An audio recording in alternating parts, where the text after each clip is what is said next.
Thank you for the introduction.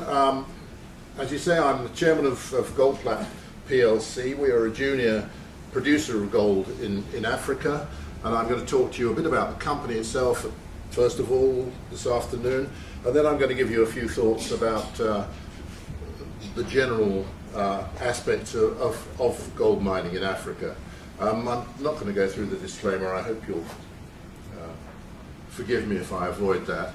So let's just, before we get to the overview even of Goldplat, tell you where we're coming from. We floated on AIM in late 2006, so we've been on the market about 4 years, and I hope some of you guys have got deep pockets, because frankly we're about the most undervalued company on AIM at the moment. That is really because no one quite understands what we do. We are a one-off among AIM companies. So I hope that by the time I finish this conversation, you will at least have some idea of what we do, and you'll be able to tell other people. So the overview. We're an AIM-quoted, profitable, debt-free gold company. Now, AIM-quoted, there are plenty of those around. Profitable is extremely unusual for a junior gold company on the AIM market. We make a profit. We'll go through the numbers in a minute, but our headline profit after tax for the year just finished in June was approximately £3 million, which is quite a surprise on the AIM market. So we're not constantly looking for new cash just to keep our heads above water. Our tactics have always been to use the cash we generated from our profitable gold producing side and to recycle that into developing new mining and exploration projects. So our primary assets: we have gold recovery plants in South Africa and Ghana. They are increasing profits. South Africa in particular is quite a mature business. Ghana is not. Ghana, we only started about 3 years ago and is expanding. We'll go through it again in detail in a minute, but the great thing about Ghana is that we have a tax holiday because we established ourselves in a tax-free zone at the free port of Tema. Very helpful at the moment. Got our tax charge right down this year. We produced 28,000 odd ounces of gold in the year just finished, but that is a misleading statistic. We have to quote it because everybody says, how many ounces of gold did you produce? But as I'll explain later, because of the way we do our deals on the materials we process, that doesn't really relate to the profits that we're going to be making. Our second asset is the Kilimapesa gold mine in Kenya. We have recently commenced mining there.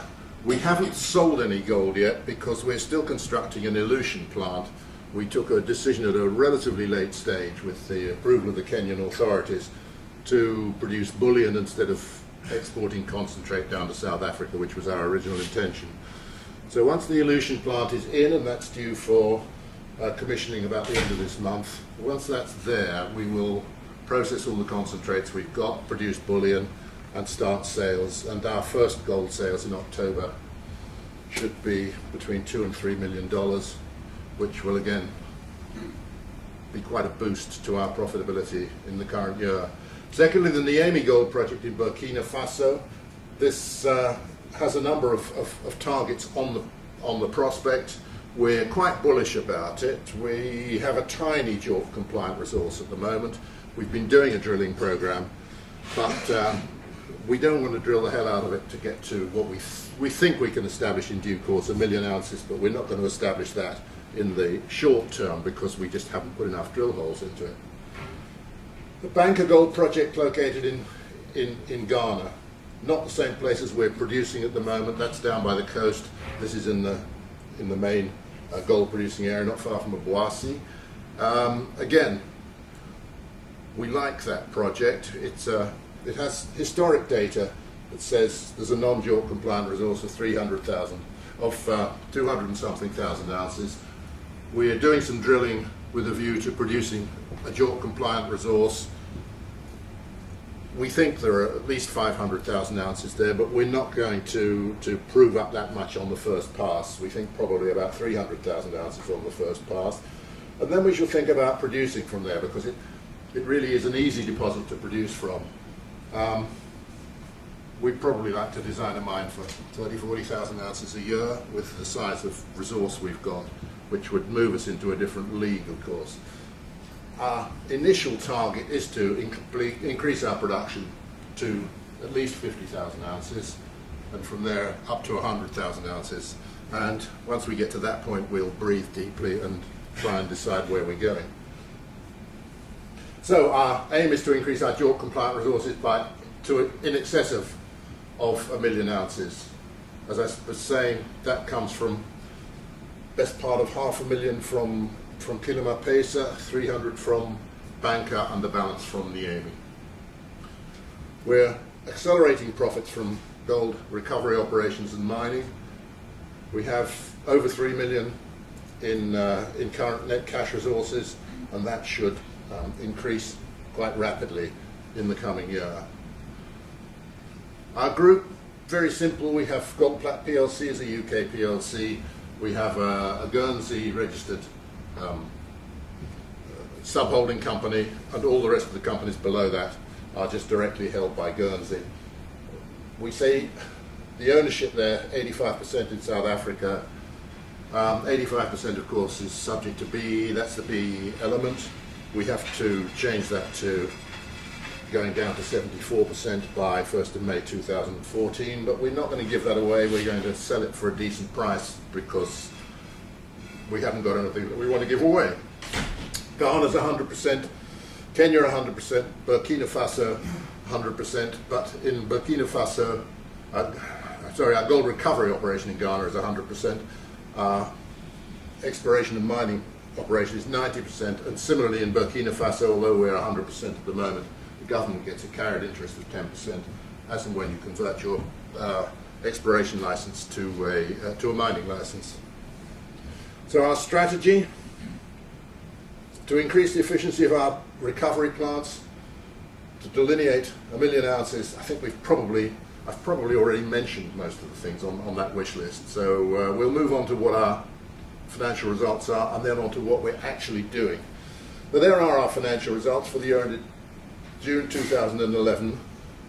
We have an operating profit before finance costs of £3 million.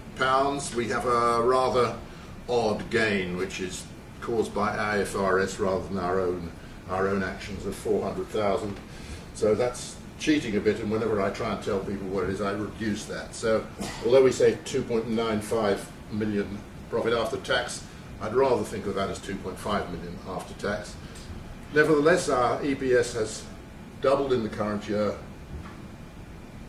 and we're reasonably happy with that result. You may sit there and say, well, that hasn't gone up by the same ratio as the gold price has, but in a moment when we get down to how we're making our profits on the recovery operations, I'll explain why that is. You notice I've said recovery of gold. In South Africa and Ghana on our existing operations, we are not mining, nor are we processing tailings. People, when you say you're doing recovery from byproducts, they say, you're doing tailings, aren't you? We're absolutely, in South Africa, not doing tailings.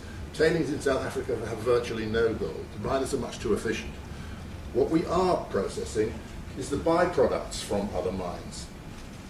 There are materials which all the mines have which have been inadvertently enriched during the mining process. They start off with nothing in at all. Because of the way gold is mined, they get impregnated with gold by mistake, and they have to be removed. I usually use the example of wood chips, which is the first thing we notice here. Hands up anyone here who thinks that you can get gold out of wood. Don't bother, I can see there are no hands, because everybody knows you can't. But, believe it or not, we do. We produce quite a lot. We produce about 30,000 tonnes we process at a grade of averaging the best part of 10 grams per tonne from wood chips. This wood comes from underground. It's impregnated with gold by getting bashed about by the ore trucks, by getting blasting process, that sort of thing. It gets into the ore trucks, it's taken to the surface, it goes through the milling process, and before it goes to the CIL process, the gold has to be removed. If it wasn't removed, the wood chips have to be removed. If they weren't removed, they would go into the sea ion, they would attract the gold instead of the fine carbon, and they'd lose gold. So the wood chips are removed at that point. They constitute hazardous material, although I have to say that they're not really hazardous. So they can't even just leave them about on the mines. We go along to the mines and say, okay guys, we'll give you 10 rand a ton or something for this stuff, but we will dispose of it for you, so you no longer have the problem of hazardous waste on your mine. We take it all back to our processing plant at Benoni, about 20 minutes from Johannesburg Airport. We roast it for a start, reduce it to ash, and then process it for gold in more or less the normal way. And as I say, we have about 30,000 tons of that running between 5 and 15 grams per ton. So we make a lot of profit out of stuff that the other mines just need to get rid of. And that is our business. We take materials which are waste products, often hazardous waste, which mines could, if they wanted to, all the big mines could do this process themselves. They're clever enough. It's not that we're cleverer than anyone else. But what it is that the amounts are too small for an individual mine to do. When we bulk everything up, then we make a good business out of it. But individual mines, it's beneath the radar for them. They just want it out of the place. But I did say earlier that that you can't judge really on what we make, the number of ounces or even our turnover, because the mines are not stupid. They know what's happened to the price of gold. They know what the gold content is in the material they're giving us. And as the price of gold goes up, then they want us to pay more for the raw materials, clearly. Or else sometimes we have, if it's really, we have some materials we're processing which run to thousands of ounces of gold per ton. Not that we exactly get a lot of tons, but things like grease and mill liners run very high gold content. They won't let us keep all that. They want either part of the gold or part of the proceeds. So that's what makes the comparison on the movement from number of ounces mined to cost of production so difficult to say. And we can finish up giving back 80% of the gold, but who cares, provided we make some money.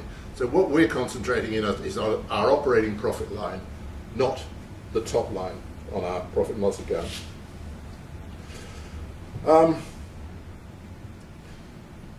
With a dominant market, we have a dominant market position in South Africa, more than 50% of all available byproducts, which gives us economies of scale, and of course it stops anyone else really starting up in competition.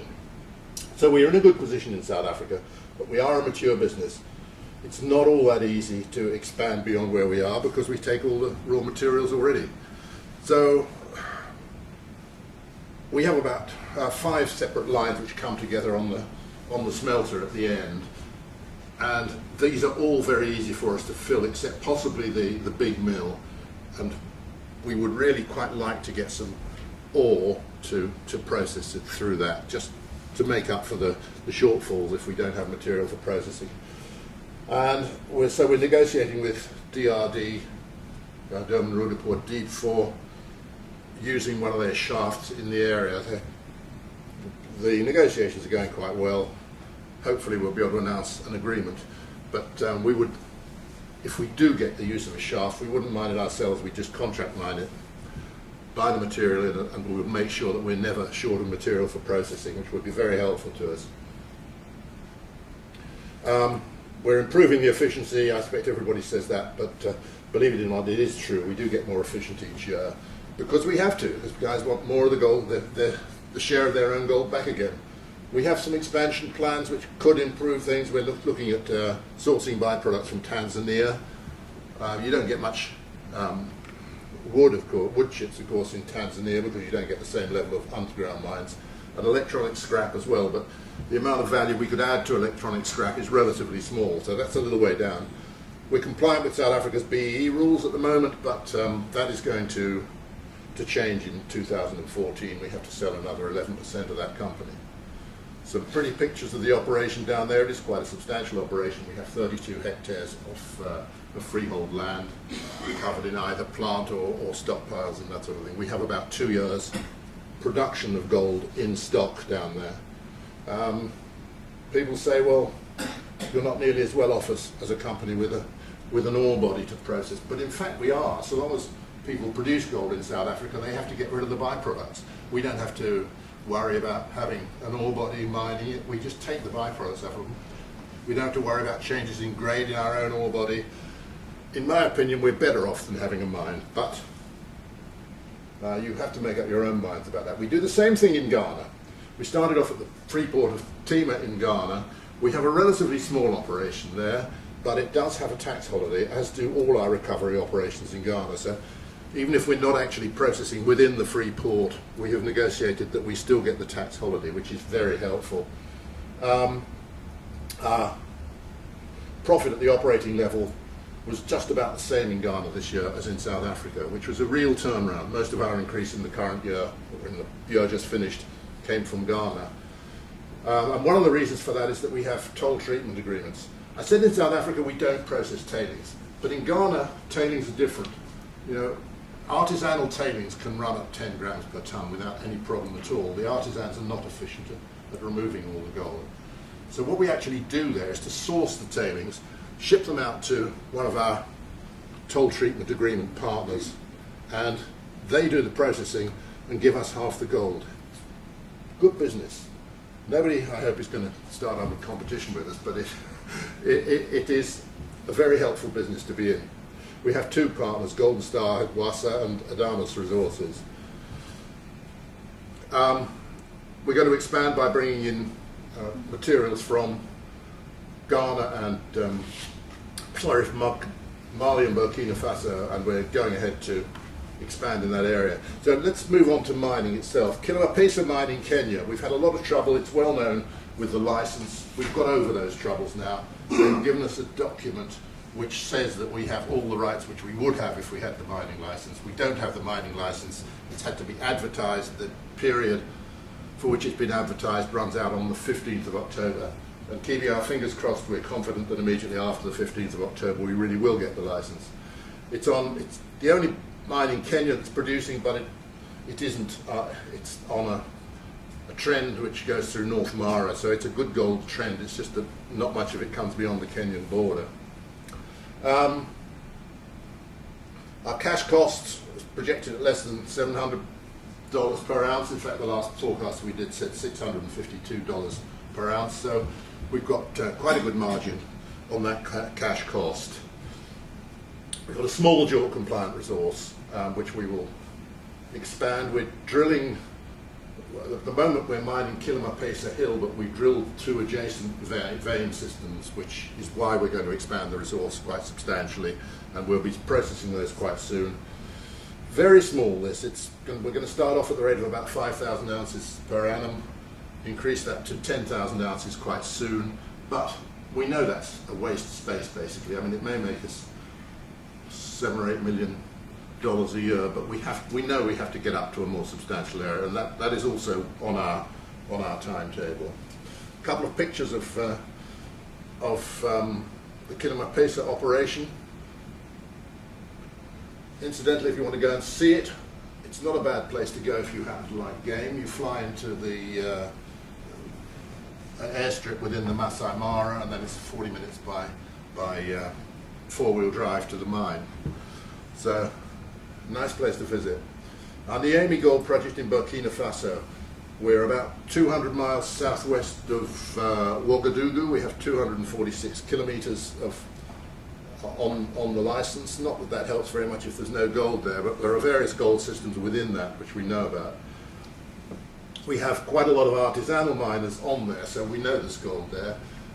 And we have the good fortune that Burkina Faso, being an agricultural economy, when the harvest season is on, we don't have a soul on the property. They all go back and bring in the harvest. When that's all finished and they've spent the money they earned on their crops, they come back and start knocking bits off our ore body and panning them, processing them for gold. So again, we're quite bullish about that particular area, but we're likely to bring the Banker Gold project in Ghana into production before Burkina Faso. We've only acquired that recently, and we haven't done our first drilling program on it yet. We're doing that now, and we should have a proper resource by the end of this year. There is some information there about the existing non-JORC compliant resource, which was about 207,000 ounces. So let's get on to where I think gold mining is going. This slide, I've obviously headed the decline of South Africa. It fascinated me when I got these statistics out to find that in 1970 South Africa was producing 2/3 of all the gold mined in the world, and in I think 2009 are the latest statistics I could produce there, always late coming out. South Africa had gone down from 67% to 7%, which is quite a reduction. Not only that, but the part of gold mining which is classified as other has gone up hugely. So gold is being produced in all sorts of places now that nobody used to produce it before.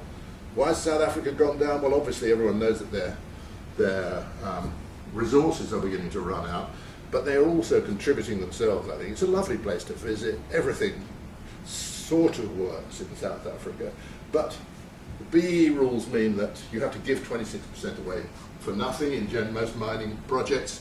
Nobody particularly wants to do that. That means they have to be that much better to be funded. Power and water shortages have been well publicised recently. Bureaucracy is one of the main problems. Trying to get a mining licence or even an exploration licence signed off is impossible. They put a moratorium on new exploration licences last September. That was supposed to finish on the 1st of March, and they've still not issued any of the exploration licenses that were stuck in that moratorium. So while it's a nice place and they're nice people, I don't think it's going to make a comeback in the same way that perhaps South Africans hope. So in African terms, the focus on mining has moved north and west, basically west. Although Tanzania is a substantial miner, there isn't really anywhere else in East Africa other than Tanzania. Most of the mining is done in West Africa, and it's interesting to see that there's always been substantial mining in Ghana. It's gone up now, but that's the one country which is on that slide since right at the beginning. The green being South Ghana, if you can't read it. That is just a chart showing roughly where gold production is in Africa, and South Africa is now about to go to below 50% of African production.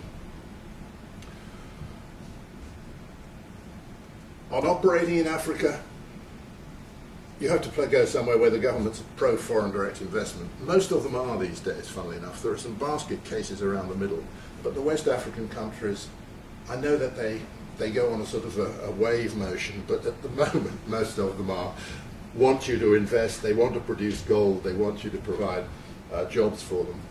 Are all the countries the same? Well, clearly they aren't. As I say, it takes a brave man to go and try and work up a new project in DRC, for example, or even somewhere like Angola, where you tend to find when you convert your exploration right to a mining right that you haven't got the same percentage that you thought you had.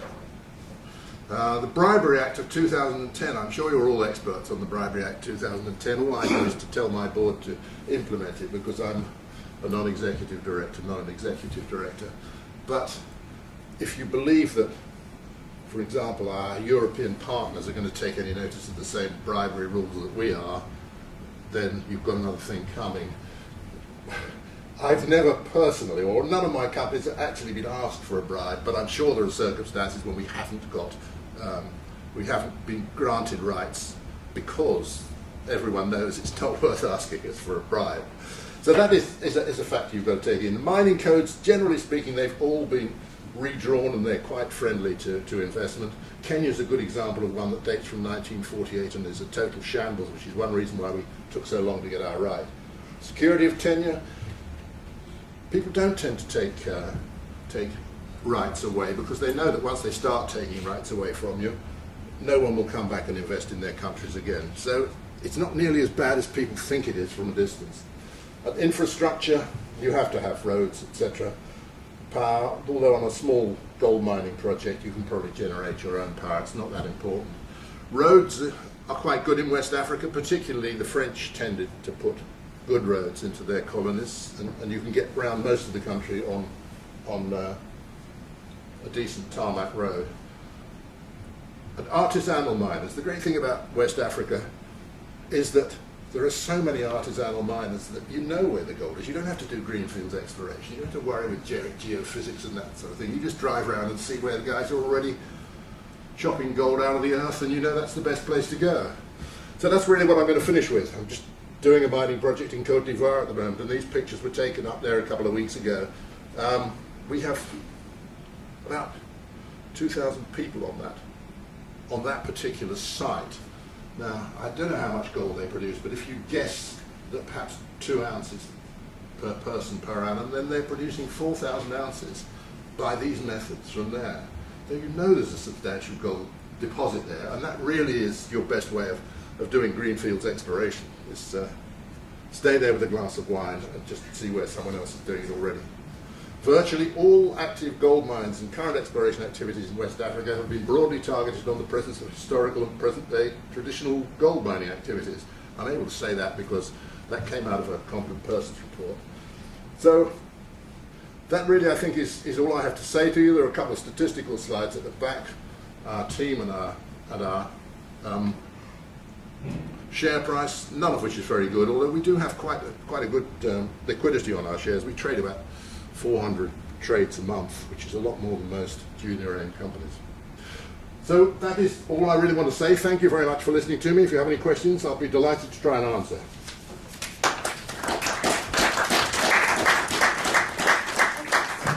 Thank you very much, Brian. Are there any questions from the floor? I have one very, very simple question, as usual. Is there any possibility, or has anybody ever gone along to the artisanal miners and said, you guys are now our workforce, we'll give you a rate of pay you for your gold, give you some benefits? Does that ever happen? People have tried that, yes. But if you're trying to develop your own mine, then obviously they're the number one on the list to give them jobs where you construct the mine. And so they have a wage instead of having to do it themselves. The pictures I showed you were from Côte d'Ivoire. Côte d'Ivoire and the French territories generally don't have a big history. Well, Côte d'Ivoire certainly doesn't have a big history of mining. So you find that artisanal miners there have walked across the border from Mali or Burkina Faso. So they're illegal immigrants apart from everything else, so they don't have a lot of clout. But what you don't want on any mining project is a village with 1,000 people on top of where you're going to develop the mine. You have to relocate them all. A lot of hassle, it costs a fortune as well, and you just never get agreements with everybody. But generally speaking, artisans will walk in and out and move in and out. But that particular one is 2,000 communities that have been there for some time. Any other questions from the floor? Please. Yes, sir. At the meeting I was at last night, the new CEO of IOTA made a very interesting comment about the way governments behave towards resource companies. He suggested in future there might be less demands for royalty payments or big steep taxes, but instead governments might demand significant stakes as free carries. Would you comment on that? Would you comment on whether Julius Malema will have further traction in terms of his wish for mining companies to be nationalised without compensation? I didn't mention Julius Malema, but of course he is yet another example of why South Africa is not a very popular destination for inward investment at the moment. If you ask the minister, she will tell you that, of course, this is absolute rubbish. It's never going to be ANC policy and therefore government policy, and they're going to shoot Julius Malema and throw him into the sea in due course. But I can't really say more than that. The main part of your question was, do I think that governments will ask for a bigger carried interest? I'm sure they will. They've simply seen the example of South Africa managing to establish black economic empowerment rules of 26%. But that is slightly self-defeating, but I think that governments will be looking at something like 20% in due course. As I said, Ghana and Burkina Faso, they get a carried interest of 10% at the moment under their current rules, and I'm sure that will increase over time. Any other questions? Yes. I was just wondering, on your 3 million, can you give us a quick breakdown of what comes from the operations, recycling operations, and what from your small starter production? All of it comes from the recycling operations. Oh, right. So it's 3.5 million Of in recycling. profit from there, less $500,000 of head office expenses. Thank you. Yes, we don't have any contribution. The first contribution will be in the current half year from the mine. So I assume that's the reason you're so bullish on the share price, as indeed I am. Well, not really. I mean, it just is ridiculous compared with where it was in the first Oh, place. absolutely. My previous meeting was with the nominated advisor who floated it in the first place, and we had a little complaint between. When you change, yes, when you Good. changing it. I'm sorry, I'm not allowed to answer that question. But yes, I mean, I'm not allowed to make a profit forecast, but No. we are aiming to sort of getting on for normally nearly doubling our profits in the current year. And will it make any difference? Our share price is roughly what it's quite low for if we're just doing that, and it totally discounts the mines and the exploration project, which is what annoys me particularly. You know, I often say that if we were on the first floor, I'd throw myself out of the window, but we are on the first floor here, so I better not say that. Any other questions from the floor? Okay, in which case, Brian Moritz, thank you very much indeed. Thank you very much.